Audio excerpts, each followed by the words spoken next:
To Gary's Glorious Golden Nuggets. This is episode 0026. So happy to have you here. Today, we have Angel Ribo. He's known as the CEO Confidant. This gentleman has an international clientele. He's also an international TV host when you think about all that he does. He's on several talk shows where he's actually interviewing people. This gentleman is a philanthropist. He has a great sense of social responsibility. He's been an entrepreneur for years and years, and now we have the opportunity to hear from Angel. So let me welcome you, Angel. Thank you. Thank you very much for having me, Gary. It's a pleasure. It's an honor. And obviously, thank you, everybody who's listening to us today. Yes. Thank you, folks. We really appreciate you being here. I'm going to start right off, Angel. Totally. What do you wish you had known before you became an entrepreneur? To take action faster than I did. Oh my God. You know, I was so confused. It's a great question. I still remember, I will never remember, obviously. I will never forget, the first day as an entrepreneur, right? I mean, I was extremely blessed. I had a great jobs, and my company was kind enough even to put the severance package in place. And I had this outplacement company helping me in case I wanted to have another job. They already knew I wanted to become an entrepreneur. But hey, I mean, so much support and so many things, to be honest. Sometimes I think it was just counterproductive, you know, because I was always like, okay, so I have all those resources and then I have all these different options. I've done so many things and I have this route that I could go. I have this route that could provide this service, this other service. And yet, literally, I wish I had taken just one route and started like hitting hard in that direction. Definitely. That's definitely the thing that when I think back, I would have liked to know and change. And that's probably why I came out with this mantra, which is the main mantra for me and for my clients, which is taking perfect action now. Taking perfect action now. That's my main mantra. It's like, regardless of the path that you take, it's by taking it that you learn, you make mistakes, and you course correct, and you course correct, and you make mistakes and you course correct. Keep going, keep going, keep going. You know, all the things will show up while you do it. It's not that you have to be insane. It's not that you have to be blind. Obviously, you have to be listening and you have to be analyzing what's going on around you. But, you know, it's like, I remember having this conversation with the director for the accelerator of the Babson College in Boston, in the Boston area. Probably you know, guys, that Babson is the #1 consistently. They deliver the #1 entrepreneurial degree in the country, if not in the world, consistently. And she was telling me right now, and that was 5 years ago, right now, in order to make a startup disruptive, we only need $10,000, $15,000. 5 years ago, we needed $200,000, $300,000. That's why the faster you go to the market, the faster you will see what you have to do to provide a better service to your audience. So, oh my God, I wish I had known that in 2016. Thank you for asking, Gary. You know, I love that because I've always lived by the mantra myself that says, anything worth doing is worth doing poorly in the beginning. You know, just keep going on it. Absolutely. And you know, you and I probably believe that there's no really such thing as failure. There's success, but there's learning experiences along the way. And there's times when your goal is not met. So when you've had those moments where the outcome wasn't what you expected it to be, what was the greatest one of those in your opinion? And what did you learn from it? Actually, probably it was when out of the blue and through a personal connection, a company, an entertainment company from Spain came to me or called me and say, hey, we are the owners of such a TV network. We are in Spain. We're going to fly to Los Angeles in a couple of weeks. We would like you to be there because we would like to make you an offer. We would like you to help us develop their business. I had no idea, absolutely no idea about their entertainment business, nothing. But I said, I mean, they were friends of friends, and I had seen them, I think, once in Latin America, but they really didn't know much about their business. But anyway, there I go to Los Angeles, I meet with them, and they say, so that's what we would like to do. But you know what? We cannot pay you as much as the other clients are going to pay you. So I said, well, okay. So, you know, all right, let's see what is in here for me. And you know, when your gut feel is telling you, Angel, there's something here, you don't know what it is, but I think that you should consider this. And really, inside of me, this voice that came to me saying, You have to do this. You don't know anything, but let's keep moving forward. And I was already there. I had nothing else to do for a week. So I said, okay, I'll surrender to the unknown. Let me put it this way, Gary. And and then they go, well, Angel, you know what? Part of your responsibility, if you take this, if you accept our offer, it's going to be that you're going to be sitting on this chair just for a test, and you start interviewing people. I said, what? Yeah, you start interviewing people, and you know, but I don't know anything about these people, nothing. But don't worry, you know, we are here in this, you know, conference, and there's thousands of people. We'll bring you only like, I don't know, maybe 30, 40, 50 in the next 5, 6 days. And we will probably not have time to tell you who they are, but it doesn't matter. You know, we'll sit them down here with you, and we know you're a smart guy. I mean, as much as I like challenges, Gary, you know, I mean, I don't know anything about what this person does, right? And I have no idea of the subject matter. I mean, I have, you know, like really in an uncomfortable place, but let's say, why not? Why not? Why not? Okay, so I started interviewing the first person ever. I will never forget the name of this guy. Very famous guy in the US. His name is Stephen Halpern. He was the first guy developing spiritual music in the country. Everybody knows this guy, right? He was kind enough to be extremely gentle with me. So, but you know what? I started like asking him questions, and I was just so concentrated, so focused on him, that I started asking one question after another. And the only thing I knew is that I didn't want to deceive the audience. So I tried just to make sure that what would the audience ask if they were me? What would they want to know? And you know, we came and going. And at the end of the conversation, Stephen, he might even remember this. This is funny. I am speaking about him today. He said, wow, you did a great interview. Thank you so much. I said, what? Oh, okay. Thank you. Thank you very much. Obviously, I would never say, you know, I never recognized to him, right? Like acknowledge that it was my first ever. And the number 5 or 6 was this celebrity from Hollywood, the Michelle Rodriguez, you know, the actress from, you know, the Fast and Furious saga of movies, and you name it. I mean, but guess what? All this, like, you know, discomfort for these many days eventually put me in a place where I said, oh my God, this is a skill that I'm developing that I didn't know that I had. I didn't know that by being previously spokesperson for large corporations of America in other places in the world had helped me. Oh my God, I am at the other side. I'm becoming the host instead of the guest. There is something here. There is some, you know, there is value. Why? Because I realized that I can make available to the normal citizen the greatness of my interviewee. And this is priceless. This is priceless. So this is probably one of the stories that I think that I wanted to share after your question, Gary. I will tell you, Angel, what I love the most is if the audience is sitting here and they haven't been pelted by your golden nuggets, they're not listening. I mean, it's just one after another. It's like a machine gun going off. Boom, boom, boom. Thank you. Thank you. I love it. So what advice would you give somebody who's saying, okay, I want to be an entrepreneur, but what do you suggest? What would you say to them? Yes, you know, I think that we live in a very important moment in history. Obviously, it's now March 2021. In the upcoming weeks or months, this will be, this interview will be published.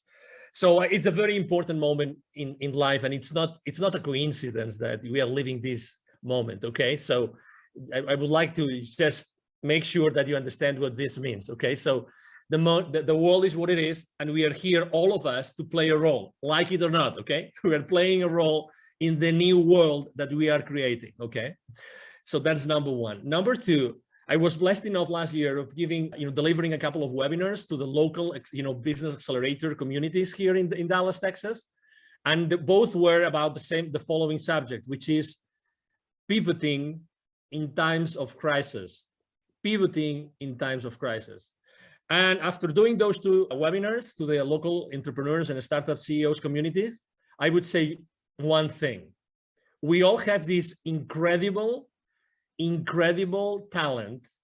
We all have this unstoppable divine force inside of us, that allow us to provide a unique service to the rest of the world, okay? Nobody has had the same life that you, listener, has had. Nobody. So you are unique. So even if you think, oh, there's going to be so many other coaches, so many other, consultants, so many other people making the same product, not a chance. That's not true. Nobody is able to provide the value, the wisdom, the teachings that you bring to the world just because you have had your own life and you have had your own experiences. That means by default, by definition, that means that there's going to be in the world an audience that is just waiting for you to show up and to give that value to them. So when I was telling these guys, going back to the story of the webinars here about, pivoting in times of crisis, there's four things that I would like to tell you. Number one, you already know that you have passions, that, there's something that you are enthusiastic about. Number two, there's always friends of you or relatives or colleagues that tell you you are an expert on something. You always come to you for something. Number three, the market is always going to need what you are willing to share with them, as I said before. And number four, and that's the only question maybe you have to ask, is the market willing to pay for it? Yes or no? If the answer is yes, and 95% of the occasions, yes, the answer is yes, then you have a business. So again, don't be fearful. I know you are on the fence, and I just answered a question saying, what was the main mistake I made is being on the fence for too long, right? So I know you are on the fence, but at the same time, know that there's people out there waiting for your message, and they will never go, and they will never move hiring someone or paying for someone's services unless you show up and they resonate with you. They're waiting for you there. That's why I think, sometimes people, I remember when I was training salespeople, I've trained literally hundreds of salespeople, and I remember training them. And in the first training session, most of the people would tell me, hey, sir, hey, Angel, but what happens if I run out of leads? If I run out of leads, how am I going to make my quota? I would always tell them the same thing, always, to all of them. Okay, so whenever you run out of leads, please come to me, and I will give you another list of 1,000 additional leads that you can call onto. What I'm trying to say is that we have those limiting beliefs that we think that we are limited, we are in a box, and we are competing against the rest of the world, when everybody knows already that the wealth is in the follow-up, that nobody follows up. So there's always wealth for everybody. There's always, services that you can provide and people that will pay for you. It's collaboration that we have not been taught. That's why we are being taught all the time about competition, but the reality is that there's wealth for everybody. And if we learn to collaborate as opposed to compete, you will feel much more comfortable, and we will all make a nice living. All of us, no exception. I fully agree. And I thank you so much. Again, I hope you guys got another dump truck to fill up, because this guy is just going to give you golden nugget after golden nugget. So let's just talk about resources. Now, resources can be people, books, relations, etc. Can you just name three that have really influenced you in your entrepreneurial pursuits? Yes, I would say number one, when I was in corporate America and I was in charge of, let's say, business development for many different areas in the world, I was very lucky because regardless of my own sales team, I was always working in what is called like indirect sales models. Indirect sales models means that the companies I was working with, we were going to the market and selling through resellers, through partners, and this kind of, intermediaries, let's put it this way. That was a great blessing. Why?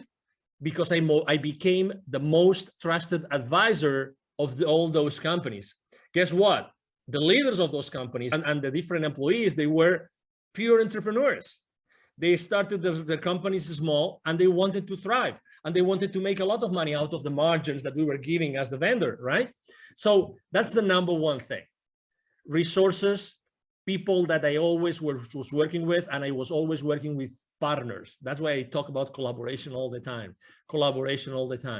So number one, resource, partnerships, collaborators, resellers, distributors, you name it. Look for something, someone, companies, people that can go to the market, help you go to the market. That's number one.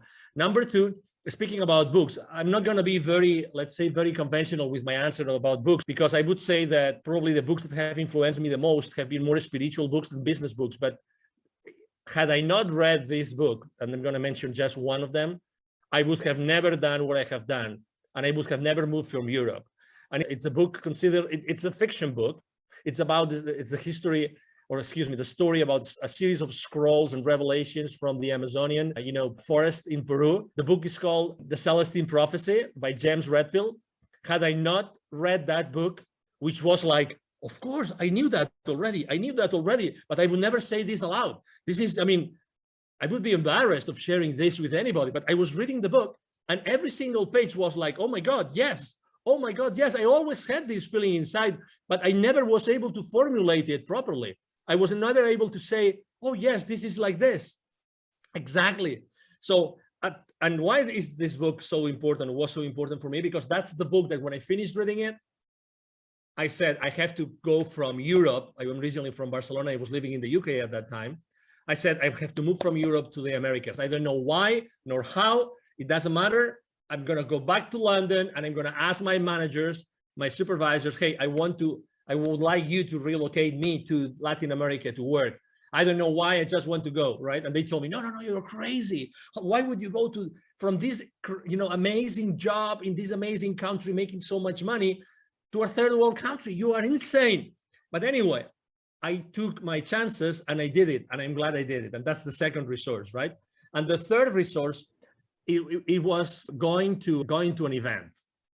And I go to a lot of events, but this event really changed me. And although I burned my feet and that event, and now I'm giving you a clue that what event I went, and and nobody burns their feet, only the ones who are not engaged. And I was one of them. Okay, I don't mind saying it and sharing it with the world. I went to a Tony Robbins event and I burned my BLOODY feet. Okay. So, but guess what? I think that was part of the experience, and obviously it was meant to happen, right? I remember there was so many, you're talking about nuggets. Tony Robbins, obviously, he's, as you know, he's been the coach for the most influential people in the planet. Okay. So what he knows, probably only a handful of people know in the planet. Okay. So he was just sharing so many ideas, and the idea for the first time, the idea of, if you want to be really wealthy, that's going to be proportionate to the number of people that you help. And I had never, it seems obvious, right? It seems evident, right? But I had never thought about this in that way, that it's all proportional. So start thinking about how can you do something, provide a service or a product that you are going to be able to scale afterwards, right? Because it's going to be the amount of people that you serve, what's going to define the rest of your, let's say, wealth life. Those three resources, collaboration with partners, this specific book, and going to this specific event, those were three amazing resources that they made Angel Ribo the CEO Confidant that I am today. Well, I'm glad that you hit those resources. And I must admit that in my life, two of those have been experiences for myself without the burnt feet. but let's just move on here. There's a lot of myths about being an entrepreneur. And because they're myths, I'm going to give you an opportunity to just pick one and just bust it right now for our listening audience. Any myth? Probably the first myth that I like to speak about a lot is the imposter syndrome. The imposter syndrome. We all as entrepreneurs at some point, generally in the beginning of our journey, we think that we're not worth it, that nobody's going to hire us, and that whatever we say that we did before, it's just BS, with all due respect to everybody, okay? Because we think that it wasn't enough. We think that nobody's going to hire us because before we had all this powerful machinery, of this large corporation or company, supporting us. And then we think that as soon as we start saying what we did before and try to capitalize and try to show it to the world, it's fake, because it's fake because it was in another setup and it was another system and we were working with another set of goals, but it's not true. It's not true. Again, we are, as I said before, we have treasured inside of us a series of experiences, knowledge, wisdom, which is not comparable with anybody else. And that goes the other way around too. So it means that, we really don't have, and you are not competing with anybody else. So when we have this syndrome that, we think that what we are saying, even though, deep inside of us, we know it's true, we still have this feeling, and we say it like with our, mouth, like semi-shut, you know what I mean? When I read the other day a great quote, I used it for my motivational quotes on social media. I write books to know what I know. I write books to know what I know. And I can tell you, one of the reasons why I accept so many invites from podcasters is because for me to be on a podcast and to be interviewed is such a blessing, because I really get to know what I know. I have to tell you, and I can tell you a very interesting story. The other day, I was interviewed by a young guy from Bangladesh. I was his second guest, okay? And he was intimidated, so intimidated that he made it late to the show, and he was the host, right? When you realize that he was late, not because of any other reason, but when you start talking with him, you realize that there's something there. And I spent literally like the first 5-10 minutes just praising him, just telling him how brave he was, how courageous he was, that I had been in his website and everything. And he was suddenly, I saw him growing.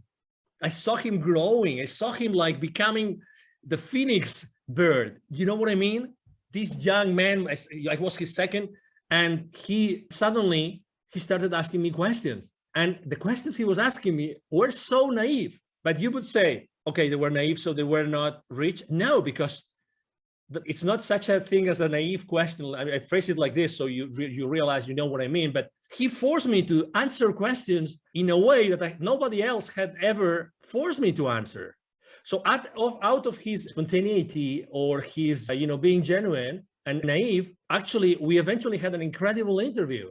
I really thank him so much. And obviously I offer my help to him. He's in Bangladesh and he's a very young guy. You never know where the diamonds are going to be buried. You never know that. Never, ever. So it's very human. Going back to the original question, it's very human to have the imposter syndrome. But hey, show up, step up, expose yourself. That's the best recipe I can give you to bust the imposter syndrome that we all as entrepreneurs go through. Show up.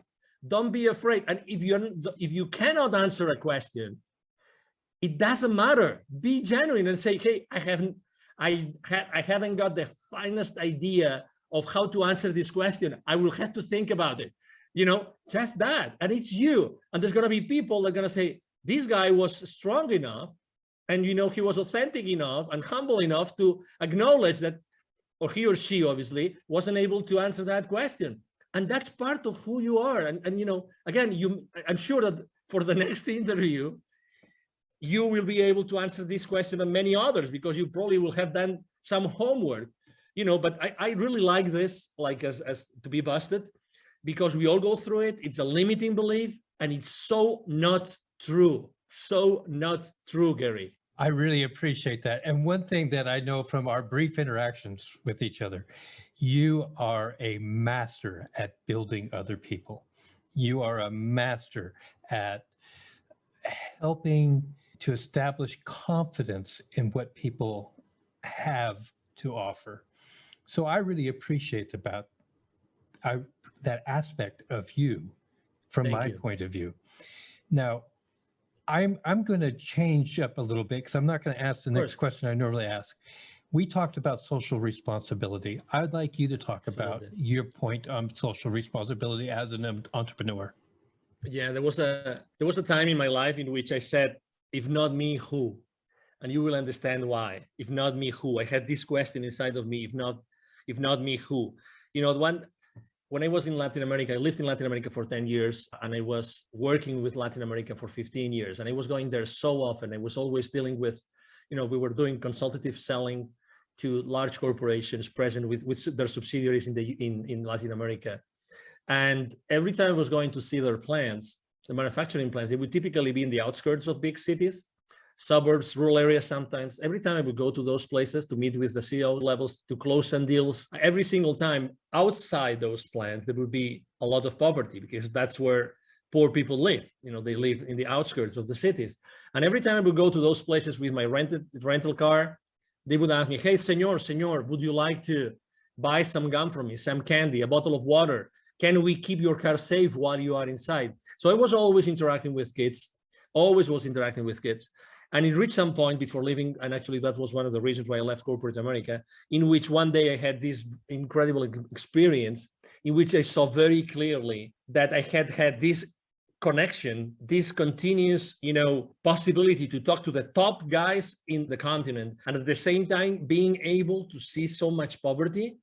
And I saw very clearly, if I'm not the one connecting those two dots, who's going to do it? Who is more? Who can show more, like the experience reaching out to the top and being able to deliver to the bottom through my entrepreneurial career?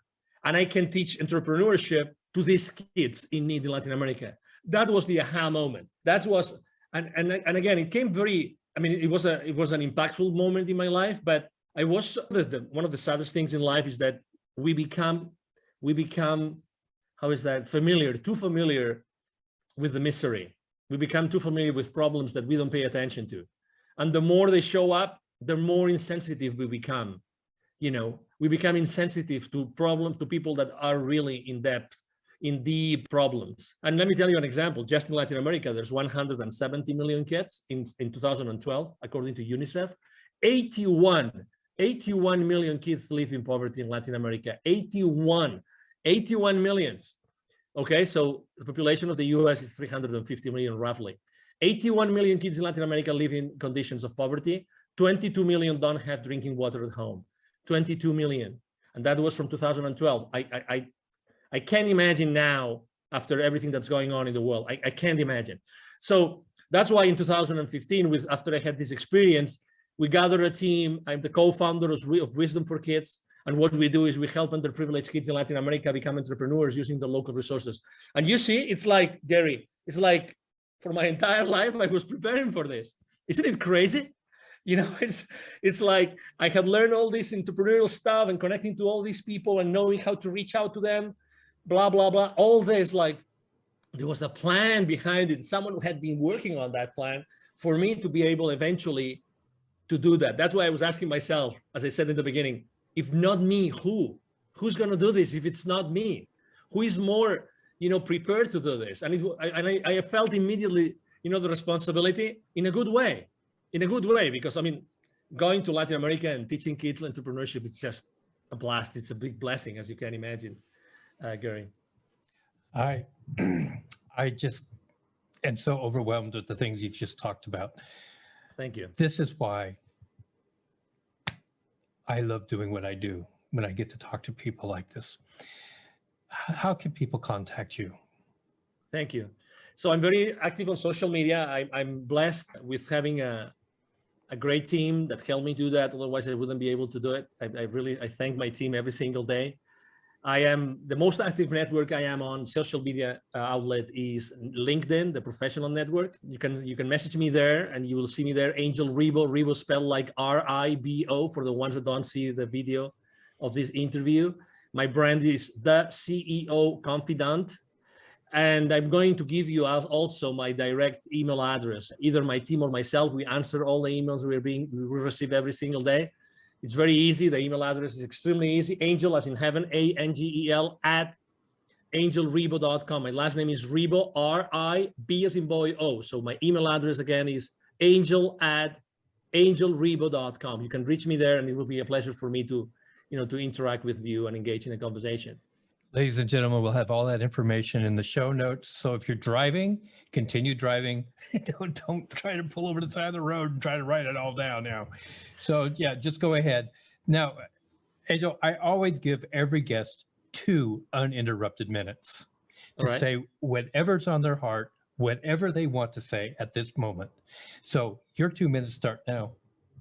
I believe that the last 12 months have been really probably the most challenging, months in our lives, right? Maybe the people that were when they were young, they were maybe in a war, maybe that those were the most challenging for them. But regardless, I think that those 12 months have taught us something which is extremely important for all of us, which is connection. Connection. I've been consistently posting for the last 12 months about building bridges. Why? Because I've seen in so many outlets, in so many instances, face-to-face or online, people disconnecting, unconnecting. We've never needed, as humanity, more connection than today. Never. You can, and you have the possibility of connecting people every single day with your wisdom, with who you are. Try to reconnect, try to rebuild the bridges. If you burned any bridge for the last 12 months, you have this divine force, which is, inside of you and nobody can take away from you. Use that force inside of you to rebuild those bridges. Really you can make a difference just with who you are today and with what you do every single day. Try to do that purposely. Try to have an intention every single time, every single morning that you wake up, when you wake up and when you go out and when you start talking with someone over Zoom. Try to build a connection. Try to create a connection. Make it an intention, because we all need it. This is happening really because of something. There's some reason behind, all the fear and all the challenges.